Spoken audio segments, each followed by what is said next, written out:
We don't put a restriction, a minimum on the protein, but it should be high in protein because we're pulling it off. And that's true for peritoneal dialysis as well. The recommendations are a little bit higher for hemodialysis and than the peritoneal dialysis. But if you have peritoneal dialysis, you have to account for the glucose or the sugar molecules that are in the peritoneal solution. So you got to add calories and it gets complicated real quick. Fiber restricted is one that we get here quite a bit, and that's usually from our GI patients. You know, we have a bowel resection, we've got diverticulitis. Acutely, yes, we want somebody on diverticulitis on a low residual diet or a low fiber diet. The physicians, you'll hear both of them. They're really talking about fiber most of the time. Occasionally you'll hear a surgeon, they talk about, it's tough stringy meats. You're not supposed to have those. And that's because cartilage and that tough stringiness, the connective tissue in a chicken leg, we don't digest that. And it can cause extra problems down in the GI tract. It's also true for somebody who has an anastomosis. The last thing we want to do is have a giant tangly snarl that puts extra pressure on that new anastomosis. But your if you've got diverticulum, then you want to be on a high fiber diet outside of the hospital. As far as we know, there's some genetic proponents to having diverticulitis, the little pockets in between, because it's the way the muscle fibers are actually structured, and you put too much stress on them, and it's just no different than one of those squeezy balls that squeezes out through your fingers. You've got little pockets now. Fiber helps keep the water in the GI tract, and it also helps bulk up the stool so we're not straining so hard to move things through.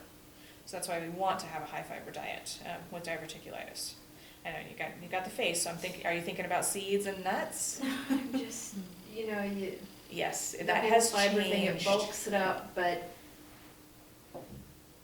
how do you, to get it pushed through, but then that kind of tells me now it's getting harder. Like that whole... Oh, okay, so here's a base thing about fiber. Fiber holds water. Okay. That's one of its jobs. It holds water inside the stool. So if you're having constipation, you need to increase your fiber and your water.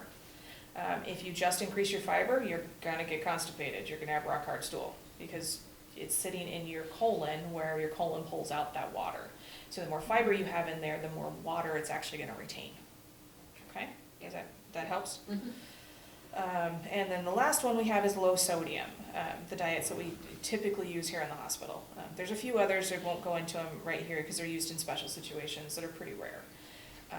But the low sodium diet comes in two flavors. We have the American Heart Association's 2 grams, 2,000 milligrams a day.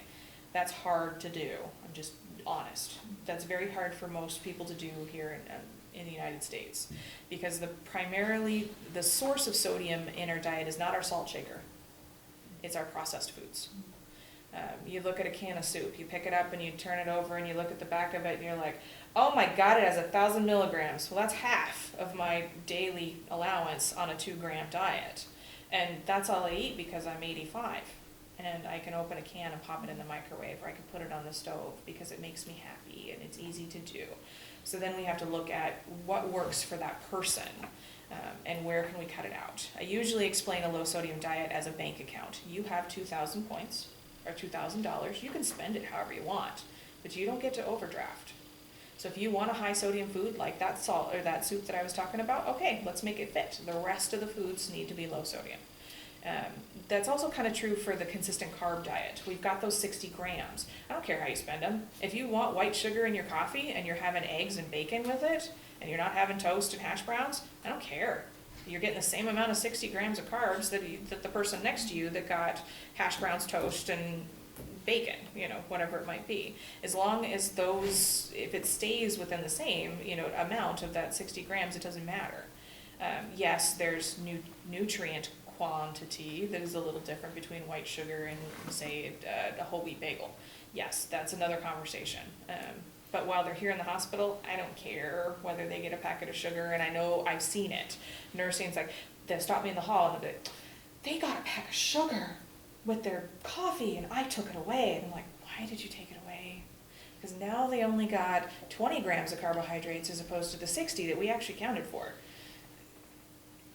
It's a different message than what diabetes management used to be. And we're discovering that we set hard, fast rules. That no, you should never have white sugar, you can never eat cake again, you can't do this. Are you gonna do it? If I told you you can't have your favorite food, no, you're not gonna do it. So it's, again, finding those places that work for people, working on the one or two things that they're willing and ready to work on. We can talk until our face turns blue, but if you're not gonna go home and do anything, then it doesn't do any good. So the second flavor for the low sodium diet we didn't talk about is the 3 to 4 gram. That's kind of what we call like a no salt added diet. It's a little easier to do. It's a lot easier here in the hospital, and it's quite a bit easier outside of the hospital. These typically get used for a congestive heart failure patient we're already restricting protein. God forbid, they're diabetic as well. And then we've got a 3-4, a sodium restriction, a 2 gram sodium restriction. I'm like, okay, so you can have a cracker without salt and some water, but you can't have too much of it because we're on a fluid restriction too. So that's where the 3-4 gives a little more wiggle room. And for most people, that's something they're willing to do outside of the hospital. So that's why we'd use that one. So those are the main diets. And then you guys get kind of one of the first previews talking about this new dysphagia diet. This is the IDSI diet, and it's gonna roll out. We got a drop dead date from Epic. It's going to be March 20th. Our current dysphagia diets will disappear, and these new IDSI diets are gonna be in place. Oh boy. We were talking about doing it here in the hospital, but then having Epic tell us that it's gonna happen, there's nothing you can do about it. So we're trying to get the education out there. You guys are like the first ones we're actually talking to. So, speech is the one that controls texture. That's their job. Their job is to evaluate texture. So ideally, we want most of the education come from them because they're the ones talking about it, but at the same time, it touches on us because it's food.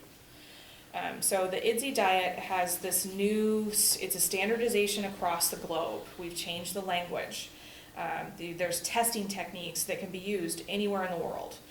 The testing techniques, if you're a culture that doesn't use a fork, well, if I have a fork test, it doesn't do you much good, does it? So there's a fork test and a chopstick test. There's a finger test for cultures that don't even, use utensils. They eat with their hands. The fluid is using a 10 ml syringe to test the viscosity of the fluid over a 10-second time. And that's how we get the thickness for the liquids. So the structure itself, so this is your foods. These are your solid foods. These are your drinks. And they're, inverted triangles because we get crossover between our liquidized and our moderately thick. This is what we call our current puree diet. Well, you've got a level up here at extremely thick that they're actually calling pureed, but that's not what we serve here in the hospital. And the difference being that you pick up a puree and it drips, that's going to be in your moderately thick category. It's got to stay on the tines of the fork to be that puree consistency. It is the same across the board, which then leads to where we have to look at our foods that we have available in the kitchen and we have to change things up. So this is all common. And there'll be more training, but you guys get kind of the ground floor. Okay? That's all I wanted to talk about. So, are there any other questions? Oh, we were going to talk about methods for feeding, for tube feeding. Yes. Okay. So there's 4 terminologies off the top of my head. So we talk about bolus feeding. We talk about intermittent feeding or and cyclic feeding. And then we say continuous. Okay. So a bolus feed is a large amount over a short period of time.